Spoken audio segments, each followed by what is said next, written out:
गुरुर्ब्रह्मा गुरुर्विष्णू गुरुदेवो महेश्वरः गुरु साक्षात् परब्रह्म तस्मै श्री गुरवे नमः। अखंडमंडलाकारं व्याप्तमेन चराचरं तत्पदं दर्शितं येन तस्मै श्री गुरवे नमः। ब्रह्मेवाहं समशांत सच्चिदानन्दलक्षणः नाहं देहो यसद्रूपो ज्ञानमित्युच्यते बुधे। मी म्हणजे समतोल शांत आणि शुद्ध सच्चिदानंद स्वरूप ब्रह्म आहे आणि हा असतरूप देह मी नव्हे। यालाच बुद्धिमान लोक खरे ज्ञान म्हणतात। मित्रांनो, आपण ज्या श्लोकावर चिंतन करतो हा श्लोक अपरोक्ष अनुभूती नावाचा जो ग्रंथ आहे आद्य शंकराचार्यांचा, त्या ग्रंथामधील 24वा हा श्लोक आहे। फार सुंदर अशा प्रकारचा आत्मबोध त्याच्यामधून त्यांनी दिलेला आहे। काय होतं माहिती आहे का, आपल्याला असं ज्ञान, एकतर वेदाचा सिद्धांत आहे की ज्ञानाशिवाय मोक्ष नाही, आणि आपण ज्ञान कशाला समजतो की शास्त्र चिंतन असलं किंवा शास्त्र व्याख्यान याला ज्ञान समजतो, किंवा बाकी व्यवहार ज्ञानाला ज्ञान समजतात लोक। असं नाही, ज्ञानाचे मुख्य 2 प्रकार, एक तुल ज्ञान आणि एक मूल ज्ञान। तुल ज्ञान म्हणजे व्यवहारामधले वेगवेगळे प्रकारचे ज्ञान, वेगवेगळे प्रकारचे। समजा एखादा गवंडी असेल तर त्याला वळंब्यामध्ये इमारत बांधता येईल, पण ती सुताराला नाही जमायचं, हे की नाही। आणि एखादा समजा जर डॉक्टर असेल तर त्याला कायदा नाही कळायचा, म्हणजे त्याला वकिलीचं ज्ञान नाही। आणि एखादा वकील आहे समजा आता तुझ्यासारखा, आणि तुला जर म्हणलं घे स्टेथोस्कोप आणि तपास मला, तू म्हणशील मी वकील आहे, काय त्याचं सांगा बा, मी तुम्हाला तपासून काय सांगू। म्हणजे व्यवहारामधले जे ज्ञान आहे तर एक म्हणजे सगळं ज्ञान एकाला नसतं आणि सगळ्याला एक ज्ञान नसतं। त्या ज्ञानामध्ये काय असतो, सगळा व्यभिचार असतो। व्यवहारामधल्या ज्ञानामध्ये व्यभिचार असतो, म्हणजे व्यभिचार म्हणजे ते हे ज्ञान तिकडं नाही उपयोगाचं, ते ज्ञान तिकडं उपयोगाचं नाही, ते ज्ञानामध्ये मिक्सिंग काही उपयोगाचं नाही। मग आता म्हणले, आणि मूल ज्ञान जे आहे ना, तर मूल ज्ञान म्हणजे की ज्याच्यामध्ये एक ब्रह्मज्ञानाला मूल ज्ञान म्हणतात, आत्मज्ञानाला मूल ज्ञान म्हणतात। ऐका ज्ञानाचे लक्षण, ज्ञान म्हणजे आत्मज्ञान, पाहावे आपणाशी आपण या नाव ज्ञान। तुम्ही स्वतःला पाहणं म्हणजे ज्ञान आहे। बाकी सगळ्या जगातलं तुम्हाला जरी बी कळलं असलं तरी त्या कळण्यामध्ये मजा नाही, कारण का ते ज्ञान नाही, ते अज्ञानच आहे। ते ज्ञान नाही, ते अज्ञानच आहे। मग आता खरं ज्ञान कोणतं म्हणले, मी कोण आहे, को हम कथमिदम जातम, याच्यातच सांगितले अपरोक्षानुभूतीमध्ये, मी कोण आहे, मला कुठे जायचंय, हा याचा विचार करणं म्हणजे काय आहे, खरं ज्ञान आहे। हे दिसतंय शरीर आहे, खरं आहे का खोटं आहे का, हे कळणं महत्वाचं आहे। मानवी देह हा राहणारा नाहीये, क्षणभंगूर नाही बरवसा, वारे सावध तोडा मायाशा, पुढे काही न चले मग गळा पडेल फासा, पुढे हुशार थोर आहे वळसा गा, राम राम स्मराधी। अरे बाबा, क्षणभंगूर नाही भरवसा, वारे सावध तोडा माया, क्षणभंगूर आहे, भरोसा नाहीये। आता बघा या कोरोनाच्या पिरियडमध्ये आपण बघतोय सगळीकडे हीच अवस्था आहे, फार भयानक अशा प्रकारचं चालू आहे वातावरण। मनुष्य देह आता किती क्षणभंगूर आहे आणि किती क्षणिक आहे हे लोकांना अनुभवाने कळायला लागले, आणि साधू संत तर अनादिकालापासून सांगत आलेत, अनादिकालापासून, पण आमचं लक्ष नाही त्यांच्यावर, आम्ही विचार करत नाहीत। महाराज, आपण हा विचार केला पाहिजे की बाबा खरं काय आहे, शास्त्र चिंतनही केलं पाहिजे, संतांचं पण ऐकलं पाहिजे, संत काय सांगतात, त्यांनी काय मार्गदर्शन केलं आपल्याला त्याचाही विचार केला पाहिजे। आता संत म्हणजे ते खरे संत आवश्यक आहेत, माऊली ज्ञानोबा ज्ञानेश्वरीमध्ये काय सांगतात, नाथबाबा भागवतात काय सांगतात, याचं चिंतन केलं पाहिजे. जगद्गुरु तुकोबराय अभंग गाथ्यामध्ये काय सांगतात, ठिकठिकाणी त्यांचे अभंग आहेत. त्या प्रत्येक अभंगामध्ये त्यांनी मनुष्यदेहाचं नश्वरत्व पटवून दिलेलं आहे. क्षणोक्षणी याची करावा विचार, तरावया पार भवसिंधू, आहे की नाही, हाय त्यांनी विचार केला आणि सांगितलंय तुम्हाला की बा देव हे काळाचे धन कुबेराचे, ते मनुष्याचे काय आहे. आम्हाला फक्त अभंग चाली चुली म्हणण्यापुरताच बरा वाटतो. वास्तविक पाहते तसे नाही ना महाराज. गाथेचं चिंतन केलं पाहिजे. शिवाय तुकाराम महाराजांचा अजून एक ग्रंथ आहे जो म्हणजे पंडित लोकांनी पुढे येऊनच दिला नाही. अशोक लय लय अवघड हो. त्याचं नाव आहे मंत्रगीता. जी मंत्रगीता तुकोबरायांनी म्हणजे भगवद्गीतेवर अभंग लिहिले. ते सुंदर अशा प्रकारचे भगवद्गीतेवर तुकाराम महाराजांचे अभंग आहेत. त्यांनी बहिणाबाईला ते अभंगाचं पुस्तक दिलं होतं, मंत्रगीता पुस्तक दिले, मंत्रगीता असं ते बहिणाबाईचं अभंग आहे. मध्ये एकाने त्या बहिणाबाईच्या अभंगावर सार्थ केले आणि ते सार्थ करत असताना त्यांनी त्याच्यामध्ये लिहिले गीतारूपी मंत्र बहिणाबाईला दिलाय. अरे असं नाही वेड्या. आणि त्या पुस्तकामध्ये भगवद्गीतेवरचे तुकाराम महाराजांचे अभंग आहेत. आपण त्याचा विचार केला पाहिजे, बघितलं पाहिजे काय लिहिलंय काय नाही हे बघितलं पाहिजे. आचार्य या अपरोक्ष अनुभूतीमध्ये तेच सांगून राहिले की बाबा अरे ज्ञान महत्वाचं, तुम्ही ज्ञान मिळवण्याचा प्रयत्न केला पाहिजे. नाही ज्ञानेन सदृशं पवित्रमिह विद्यते. या जगामध्ये ज्ञानापेक्षा पवित्र काहीच नाही. आणि तुम्ही बघा ज्ञानी माणसाची वेगळीच असतं, त्याचं तेजही वेगळं असतं. हा एखादा मजुरी मर मर मर मर मर मर काम करतो दिवसभर, 200-400 रुपये रोज मिळतो. आणि एखादा ज्ञानी ऑफिसर आहे हा काय 1000 रुपये कमवतो एका दिवसात. आणि ते बी AC मध्ये बसून, खुर्चीत बसून. त्याला काय म्हणजे काही खाजायचं नाही, काय काम नाही करायचं, काय नाही.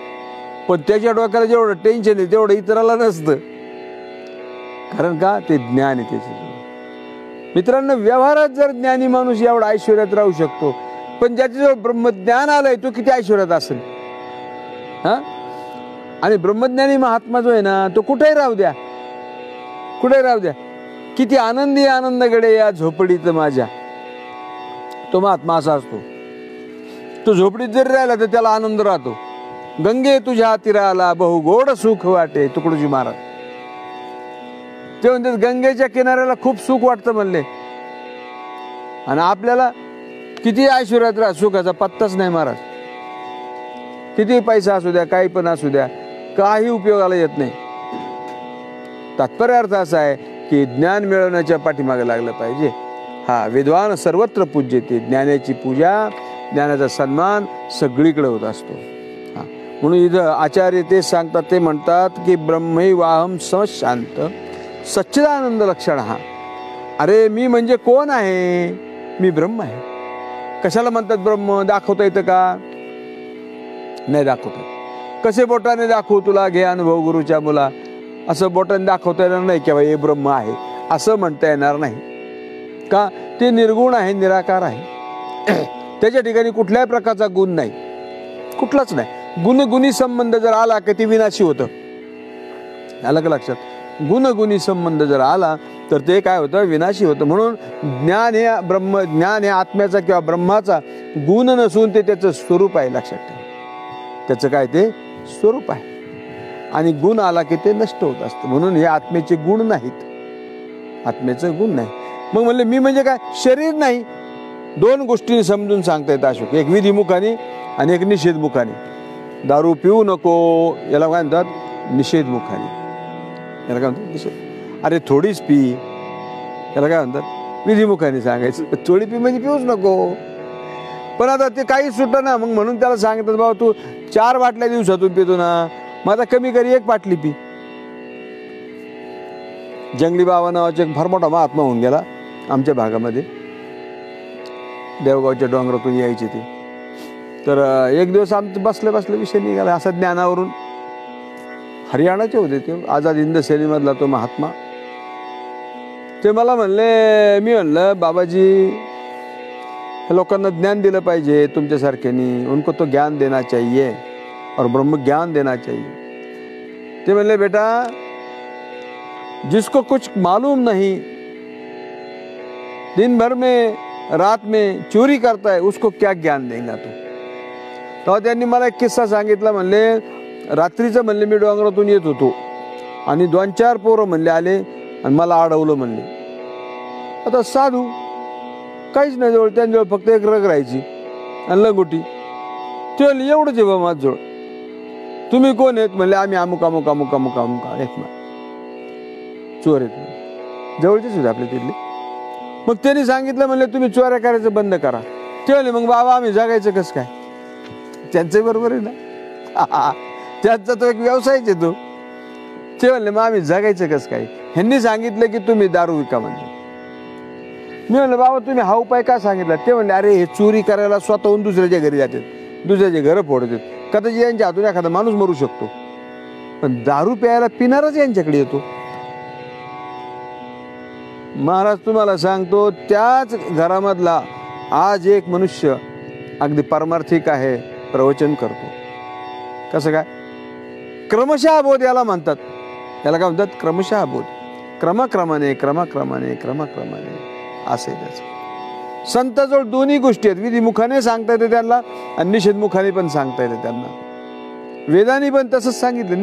निषेधमुखाने वेदांनी सांगितलं आणि विधिमुखाने पण सांगितलं. सत्यम वद धर्मंचर मा कलंजय भक्ष. हे निषेधमुखाने. तू खाऊ नको, दारू पिऊ नको, हे सांगितलं शास्त्राने. मुद्दा असा आहे की बाबा ब्रह्मज्ञानाशिवाय काही उपयोग नाही, तरुणोपाय होऊ शकत नाही. आपण जीवन जगतो म्हणजे कशासाठी जगतो. मनुष्य देह पुन्हा मिळेल म्हणून सांगता येतो काय. नाही हो. अंतकाळच्या वेळेला जशी मती होईल तशी गती होत असती. आणि मग पुन्हा आपल्याला मनुष्य देह मिळेल म्हणून सांगू शकत नाही. लोक म्हणतात आमके आमके आजोबा आले पोटाला. एवढे भाग्यवान आहेत का काय. एक तर एक एक युनी कोटी कोटी फेरा तेव्हा लागे वारा मानवाचा. एका एका युनीत कोटी कोटी वेळेला फेरे घ्यावे लागतात आणि नंतर मनुष्य जन्माला येतोय. आणि आमचा आज आज लगेच आलाय पोटाला. ते इतके दिवस कुठं थांबला होता. काही इतकं खरं नाही महाराज ते. हा बिलकुल नाही. अंतकाले मामेव स्मरण मुक्त्वा कलेवरम. विचार करा तुम्ही. तो जड भरत राजा हरणी गर्भा गेला. जड भरतासारखा राजा ज्ञानी होता, तपस्वी होता, विचारवान होता, पण मरणाच्या वेळेला हरणाचं ध्यान झालं लगेच हरणाच्या पोटाला गेला. कुठं भगवंतांनी कुठं क्षमा केली त्याला. ते म्हणले का आले तपस्वी आहे बाबा, याने असं केलं याने तसं केलं, याला जाऊ दे बाबा मनुष्य जन्माला. नाही नाही नाही बिलकुल नाही. त्यामुळं अंतकाळ वेळ जशी बुद्धी होईल तशी गती होईल. त्याकरता तशी बुद्धी राहण्याकरता म्हणून आयुष्यभर पारमार्थ करायचा. म्हणजे त्यावेळेला प्रॅक्टिस मेक्स मॅन परफेक्ट. मग त्यावेळेला ते सहज येतं मुखामध्ये, भगवंताचं नाम येतं मुखामध्ये. आणि तुम्ही कधी कधी असं होतं समजा आजारी पडला तर भगवंत त्याचा उद्धार करतो. हो. ज्याने आयुष्यभर त्याचं नाव घेतलं भगवान म्हणतात शेवटी मी त्याला उद्धारून घेतो. तेषामाम समुद्धरता मृत्यू संसार सागरात भवामी नचिरात पार्थ मय्या वेशत चेतसा. अरे त्याला मी उद्धरतो म्हणले. योगक्षेमम वहाम्यम. मी त्याचं करतो म्हणले. त्यांनी नाही करायची गरज काही. तात्पर्य अर्थ असा आहे की पुन्हा मनुष्य देह मिळेल म्हणून सांगता येत नाही. आणि हे शरीर जे आहे हे खरं नाहीच. शरीर खरं नाही महाराज. त्याच्यामध्ये रोगराई आहे. त्याच्यात काय म्हणून नाही सांगा ना तुम्हाला. याच्यात रोग आहे, याच्यात कृमी आहे, याच्यात कीटक आहे, काय म्हणून नाही. पण जीव जो आहे ना तो जीव सतत त्या विषयामध्ये आणि सतत त्याच्यामध्ये राहिल्यामुळं त्याला विषयाचं सुख गोड वाटत आहे. माऊली ज्ञानोबराय म्हणतात सांगे पुये पंखीचे किडे चिळशी घेती. शरीराला एखादा फोड झाला, बेंड झालं, त्या बेंडामध्ये काय होतं, त्याच्यामध्ये काय फार सुंदर काय असतं काय.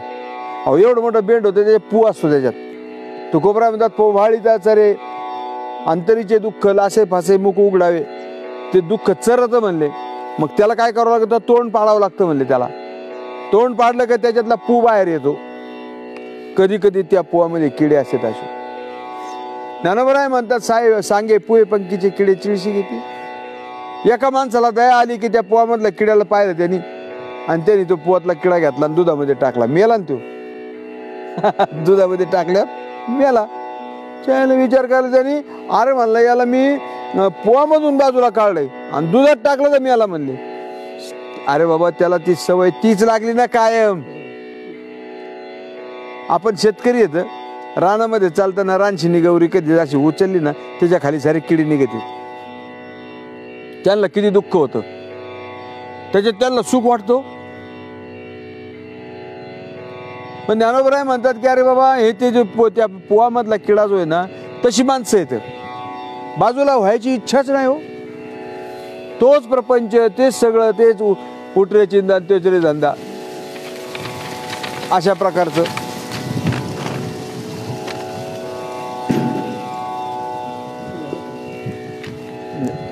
तर तात्पर्य अर्थ असा आहे की भयानक अशा प्रकारचं शरीराचं तादात्म्य, शरीराचं आसक्ती ही सोडायला सांगितली. शरीर नाही सोडायचं, शरीराची आसक्ती सोडायची.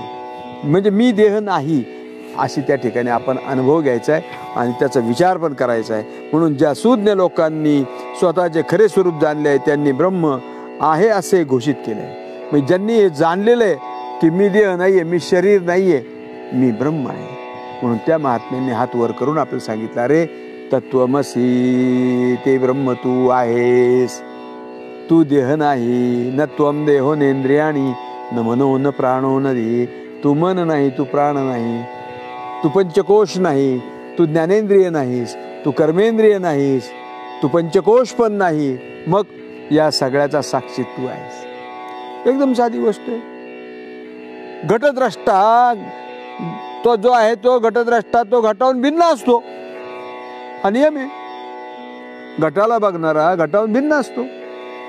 आमच्या महिनी मी सांगायचे घर तू आहे का घराला पाहणार तू आहे. सोपं आहे त्यांचं. घर तू आहे का घराला पाहणार तू आहे. अरे घराला बघणारा तू आहे. मग शरीर तू आहे का शरीराला बघणारा तू आहे.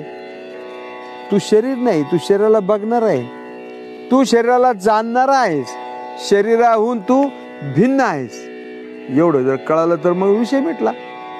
तेव्हा म्हटले की बाबा तो परमात्मा तुम्ही कसे आहात तर सच्चिदानंद स्वरूपात. सद म्हणजे काय. सद म्हणजे खरं. त्रिकालाबाधित्वम सत्यत्वम, तीनही कालामध्ये ज्याचा बाध होत नाही त्याला सत्य म्हणतात. आणि चिद म्हणजे ज्ञान. चिद म्हणजे ज्ञान, चैतन्य म्हणजे ज्ञान, आत्मा म्हणजे ज्ञानच. आणि आनंद बघा, निदान अज्ञानाच्या सापेक्ष ज्ञान होईल आणि असत्याच्या सापेक्ष सत्य होईल, पण आनंदाला सापेक्ष काय. तुम्ही जर दुःख म्हणाल तर ते सुखाच्या सापेक्ष आहे की नाही. सुख दुःख एकमेकाच्या सापेक्ष आहे. तर आनंद नाही आनंदाशी जोडा, सांगता गोष्टी लागती गोडा, आला करा मुच्या चाळा, तुका म्हणे वेळा भक्तांची. आनंदाला म्हणजे पुन्हा प्रतिशब्द नाहीये. आनंद आनंदच आहे बस. आणि परमात्म्याचं स्वरूप कसं आहे. आनंद स्वरूप आहे. आनंद अद्वय नित्य निरामय, जे का निज ध्येय योगी यांचे, तुकाराम महाराज सांगतात. तो परमात्मा कसा आहे. आनंद स्वरूप आहे. मग जो परमात्मा जर आनंद स्वरूप आहे, तुम्ही परमात्मा रूप आहात तुम्ही, मग तुमचं स्वरूप कसं. अरे आनंद रूपच आहे तुमचं, पण तुम्ही पण आनंद स्वरूप आहात.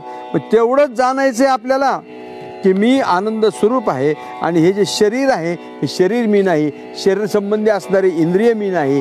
शरीर संबंधी असणारी व्याधी मी नाही. व्याधी वगैरे ते येतच राहणार आहे. ते कशा शरीराच्या संबंधाने आहे ते होणारच आहे, त्याचा विषय नाही.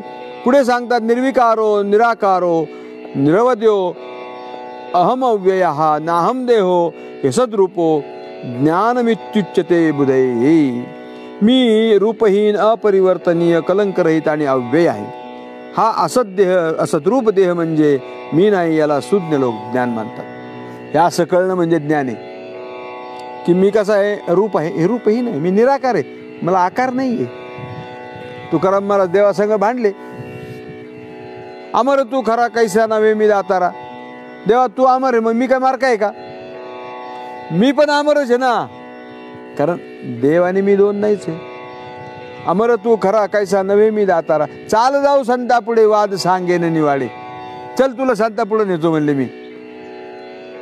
म्हणजे मी जो सिद्धांत मांडलाय तो खोटा ठरव संता पुढं. संत म्हणते ते आपल्याला प्रमाण. मग जर संत म्हणले ना की तुकोबा तू खोटा आहे, मी मान्य करीन. आणि संत जर म्हणले ना की तुझं बरोबर आहे, मग देवा तुला मान्य करावं लागेल. काय ताकद होती महाराजांची.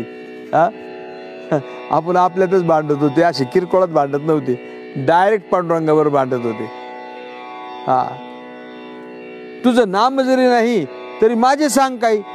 मग देव संतांच्या सभेत गेल्यावर देव असं म्हणल की बा मला नाव नाहीये, तुला नाव नाही, मग मला कोणचं नाव आहे? मी पण ठेविल्या नावाशी हो देतो ठे, माझ्या आई वडिलांनी जे नाव ठेवलं त्यालाच हो देतोय मी. नाही मला पण नाव नाही तुझ्यासारखं. तुझं रूप जरी नाही तरी माझे नाव काय? देवा तू म्हणशील मला रूप नाहीये, मी निराकार आहे, माझं कोणतं रूप खरं आहे? बालपणी जसा होतो तसं आता नाही, आता जसा आहे तसा पुढं म्हातारपणी नाही, आणि नंतर ते नष्टच होणार आहे. त्यामुळं तुला रूप नाही, मलाही रूप नाही. तू जसा निर्गुण निराकार तसा मी पण तसाच आहे.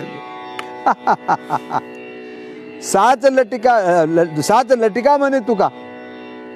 देव तू म्हणशील मी लटकाय, हा मग मी पण तसाच आहे. साच तू ही लटिका, साच तू ही लटिका तैसा म्हणे मी तुका. तू म्हणशील मी लटकाय, मग मी कुठं खरं आहे? मी तसंच आहे ना. तुझ्यात आणि देवात माझ्यात काहीच फरक नाहीये. किती तरी वेळा तुकोबराय देवासंग भांडले अशा पद्धतीने. हा, तुकोबराय म्हणजे सगळ्या संतांमधलं फौजदारी खातंय महाराज. नाही भीड भार तुका म्हणे साना थोर, भीड न धरणारा महात्मा आहे. फार लोकांनी त्रास दिला, पंडित लोकांनी त्रास दिला, सगळ्यांनी तकलीफ दिली, मंबाजींनी दिला, सगळ्यांनी त्रास दिला, पण डगमगले नाही. हा, डगमगले नाहीत, त्यांच्याशी काही बोलले नाहीत, पांडुरंगा संग भांडले. पांडुरंगाला म्हणले तुझं माझं नाही भेद, केला सहज विनोद. पांडुरंगा तुझ्यात आणि माझ्यात भेद नाहीये, तुझा ब्रह्मरूप आहे ना, मी कुठं देह रूप आहे म्हणले, मी ब्रह्मरूपच आहे.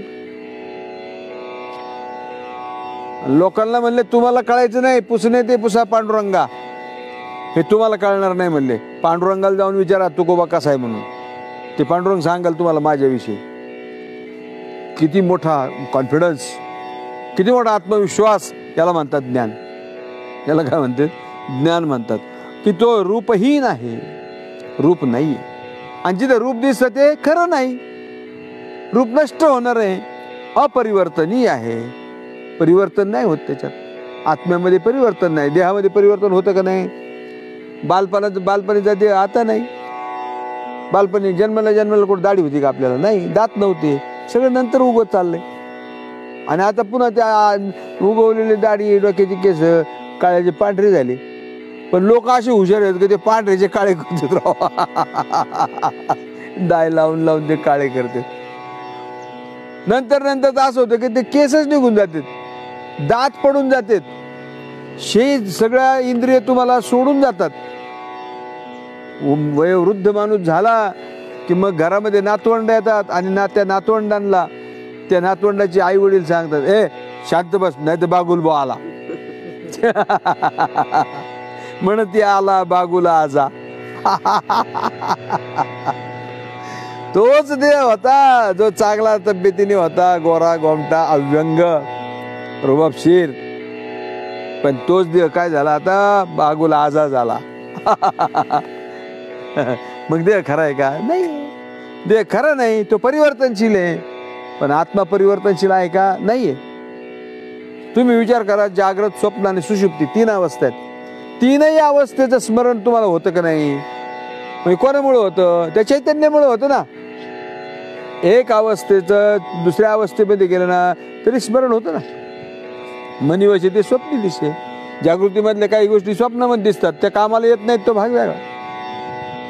स्वप्नातलं पुन्हा जागृतीत बी कळतं. सुषुप्तीमध्ये अज्ञान असतं, तिथं झोप लागते, काहीच कळत नाही.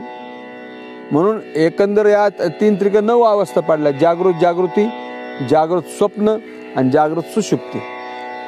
स्वप्न स्वप्न, स्वप्न जागृती, स्वप्न सुषुप्ती, आणि सुषुप्ती जागृती, सुषुप्ती सुषुप्ती, आणि आपलं सुषुप्ती स्वप्न आणि सुषुप्ती सुषुप्ती. सुषुप्तीत जो जागा आहे ना त्याला म्हणतात साधू.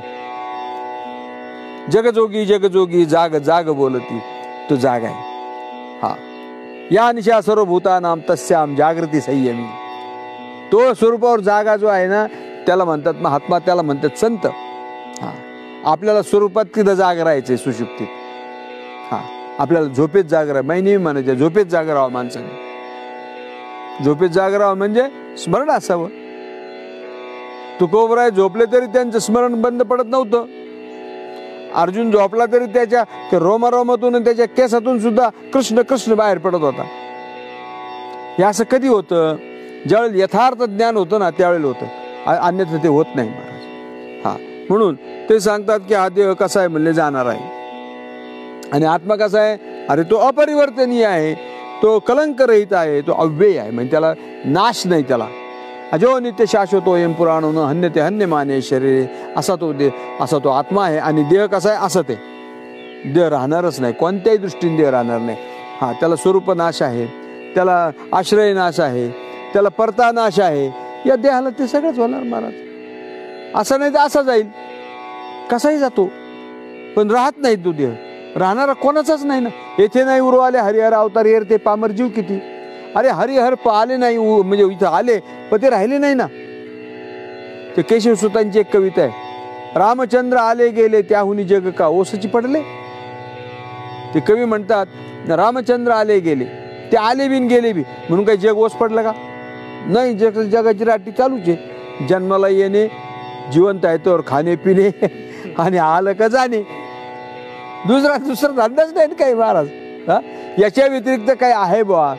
याच्या व्यतिरिक्त काय अध्यात्म आहे? आपल्याला स्वतःला जाणायचंय, तो विशेष नाही. नुसतं खा खा खा खा.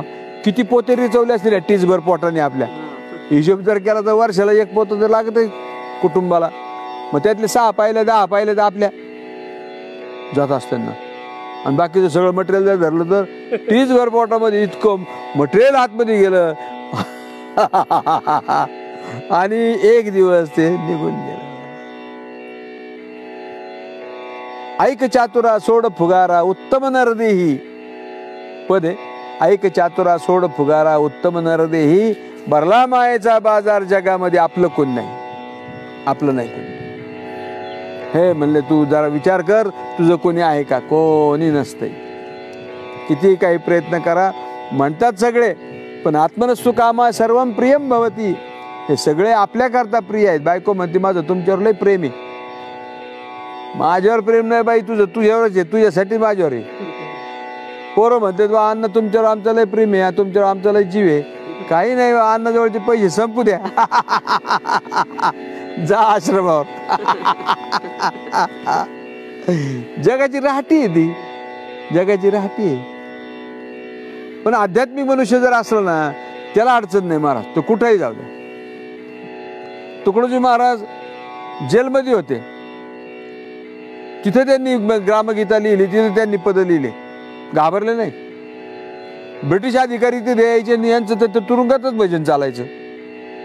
ते ब्रिटिश अधिकारी म्हणायचं अरे काय प्रकार आहे बा. विशेष वाटायचं त्यांना की हा माणूस आपण जेलमध्ये टाकलाय आणि हा माणूस इथं पद म्हणतोय. विशेष वाटायचं का? कुठं राहिलं तरी आमचं समभूमी गोपाल की असू द्या, कुठं असलं तर त्यांना खेद नाही वाटला. लोकमान्य टिळकांना जेलमध्ये टाकलं, काळ्या पाण्यात शिक्षा केली, गीता रहस्य लिहिलं. काय महाराज, मग आता जेलच होता ना तो बी, पण डगमगले नाही. हा, विनोबाजी बी जेलमध्ये होते, गीतेवर प्रवचन दिले विनोबाजींनी, आणि त्यांची ती प्रवचन लिहून ठेवले ते साने गुरुजींनी लिहून ठेवले, ते बी जेलमध्ये होते. जमनालाल बजाज वगैरे ही सगळी मंडळी तिथे होती त्यावेळेला. राजकीय कैदी होते. मग विनोबाजींना त्यांनी विनंती केली जमनालाल बजाजनी की आता विनोबाजी तुम्ही आम्हाला काहीतरी सांगा म्हणले, आता इथं काही वेळ जायला दुसरं साधन नाही. तेव्हा त्यांनी ती गीताही त्यांना सांगितली, गीतेवरचे प्रवचन त्यांनी. आणि ह्या सगळ्यांमध्ये सगळ्यात शेवटी बसायचे ते साने गुरुजी, शांतपणे बसायचे. साने गुरुजी थोडे गोष्टी वेल्हाळ होते, प्रेमळ होते ते. हा, पंढरपूरचं जे पांडुरंगाचं मंदिर जे आहे ते हरिजनांसाठी खुलं करण्यामध्ये साने गुरुजींचा फार मोठा वाटा, फार मोठा.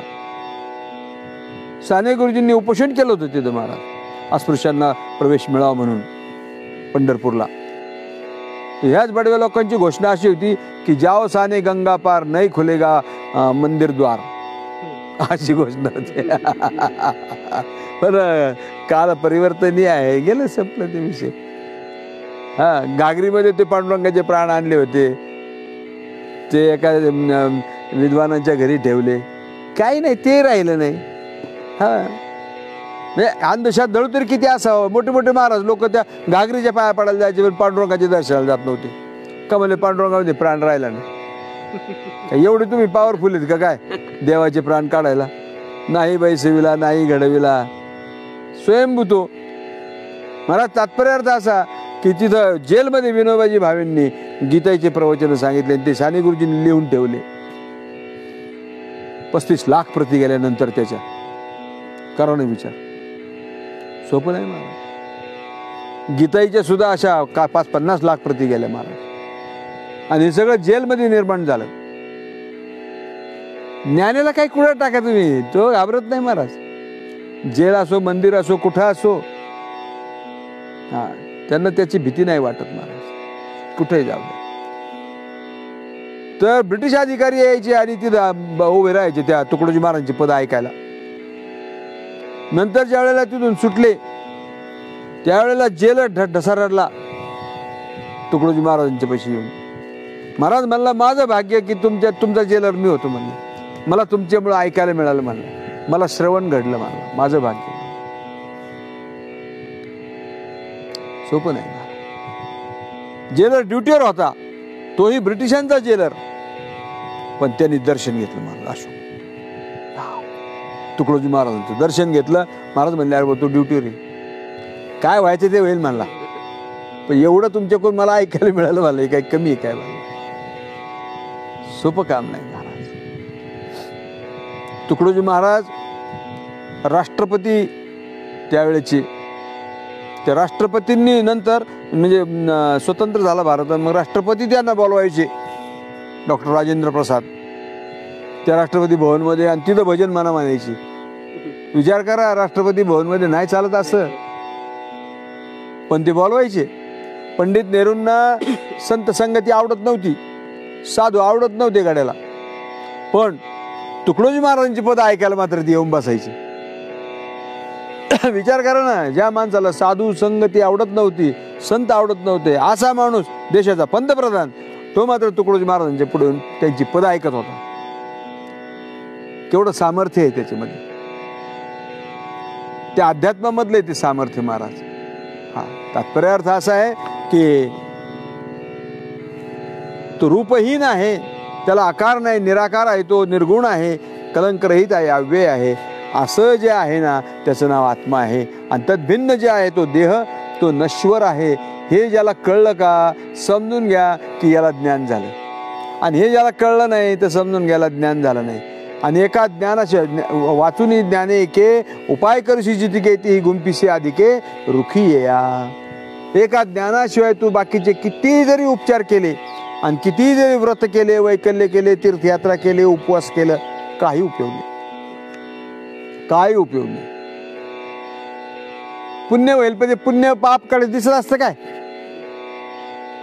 महाराज? ज्ञानाने जे काही समजा, माऊली काय म्हणतात की पापात्मक पापे नरका जायचे. चांगलं ध्यान देऊन ऐका, पापात्मक पापे नरका जायचे आणि पुण्यात्मक पापे स्वर्गा जायचे. माते जेणे पाहिजे ते शुद्ध पुण्य, मला येऊन जो मिळतो ते खरं शुद्ध पुण्य, नाही तर त्याचा काही उपयोग नाही. म्हणून ज्ञान कसं मिळेल याचाच विचार करायचा. ज्ञान हे गुरुशिवाय मिळत नसतं. ज्ञानाचं वैशिष्ट्य असं आहे की ते तुम्ही शास्त्र जरी वाचलं तरी ते कळलंच म्हणून सांगता येत नाही. ज्ञान गुरुकडे मिळत असतं, म्हणून गुरुला शरण जावं लागतं आणि त्यांना शरण जाऊन आपण विनंती करावी लागते. आणि मग एकदा विनंती केली की तद्विधी प्रणिपातेन परिप्रश्नेने सेवया उपदेक्षन्ते ते ज्ञानम ज्ञानस्तत्वदर्शिनः. मग अपेक्षित आपुले तेही सांगतील पुशिले, जेणे अंतःकरण बोधले संकल्पाने, असा तो प्रकार असतो. म्हणून असो झालेली सेवा माऊलींच्या चरणी, तुम्हा सर्व संत सज्जनाच्या चरणी समर्पित करतो. या ठिकाणी थांबतो. पुंडलिक वरदे हरी विठ्ठल, श्री ज्ञानदेव तुकाराम, पंढरीनाथ भगवान की जय. माऊली ज्ञानेश्वर महाराज की जय. जगद्गुरु श्री तुकाराम महाराज की जय. मित्रांनो, कान्हू वारकरी आणि पंढरपुराने गुढी अशी 2 पुस्तकाचं प्रकाशन इथं आपल्या आश्रमावर आहे. साधारणपणे चैत्र शुद्ध प्रतिपदा म्हणजे गुढीपाडवा या दिवशी त्याचं प्रकाशन आपण ठेवलेलं आहे. शासनाचे सर्व नियम पाळले जातील. या ठिकाणी आम्ही 50 नाही 25च्या आतच माणसं बोलवणार आहोत आणि तेही मास्क त्या प्रत्येकाच्या मुखाला असलाच पाहिजे आणि सॅनिटायझरची पण व्यवस्था आहे या ठिकाणी केलेली आहे आणि छोटेखानी म्हणून स्वरूपात आपल्याला ते प्रकाशन करायचं आहे. तेव्हा मित्रांनो, ज्यांना येणं शक्य आहे त्यांनी गुरुकुल भागवत आश्रम चिचोंडी पाटील तालुका नगर या ठिकाणी यायला हरकत नाही. मला तुम्ही फोन नंबर माझा 94 22 22 0603 पुन्हा एकदा सांगतो 94 22 22 0603 या फोन नंबरवर जरी मला कॉन्टॅक्ट केला तरी परंतु त्या ठिकाणी पुढचं नियोजन मला तुम्हाला सांगता येईल. हे दोनही पुस्तकं अतिशय सुंदर आहेत. पंढरपूर आणि निनगुडी या पुस्तकामध्ये पंढरीच्या वारीला जाणारे ज्या दिंड्या आहेत, वारीला जाणारे जी मंडळी आहेत, ही वारी का करायची असते आणि वारीचं महत्त्व काय आहे हे त्या पंढरपूर आणि निनगुडी याच्यामध्ये विशद केलेलं आहे.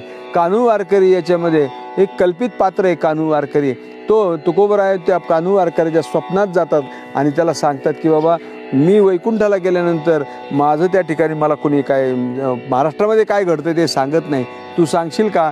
तेव्हा कान्हू वारकरी त्यांना सांगतो की महाराज मी तुम्हाला पत्र लिहील आणि त्या पत्राचं उत्तर तुम्ही मला स्वप्नामध्ये येऊन द्यायचे. फेसबुकला न लिहिलेली पत्रे असं एक पेज आहे माननीय विक्रमजी भागवत म्हणून त्यांनी ते निर्माण केलं होतं.